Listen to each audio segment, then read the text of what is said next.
ખવડ દ્વારા મારામારીનો જે કેસ છે, દેવાયત ખવડ સહિત 15 લોકો સામે ફરિયાદ નોંધાઈ।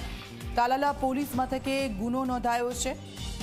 તો ગીર સોમનાથમાં દેવાયત ખવડ દ્વારા જે મારામારીનો કેસ સામે આવ્યો છે, હવે કાર્યવાહી કરવામાં આવી છે। 15 લોકો સામે ફરિયાદ નોંધાઈ છે। તાલાલા પોલીસ મથકે ગુનો દાખલ થયો છે।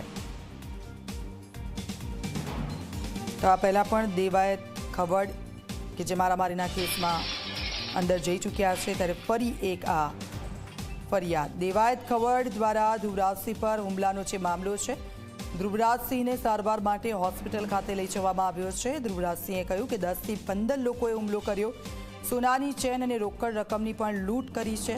દેવાયત ખવડ મુખ્ય હતો, બંદૂક બતાવીને ધમકી આપી છે, બંદૂક બતાવીને કેસ ન કરવાની ધમકી આપી, જૂની અદાવતમાં હુમલો કરાયો છે। ધ્રુવરાજસિંહનું આ નિવેદન સામે આવ્યું છે।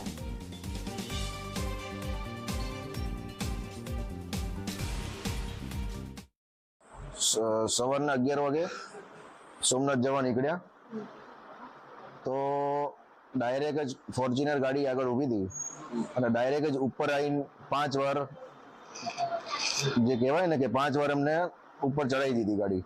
પછી એમાંથી 15 પાછળ ગાડી હતી ક્રેટા, બંને ગાડી બ્લેક ફિલ્મ હતી, નંબર પ્લેટ હતી નહીં, અને બે ગાડીમાંથી લગભગ 15 થી ઓછા મતલબ 12 થી 13 જણા ગાડીમાંથી ધોકા લઈને બધા નીકળ્યા।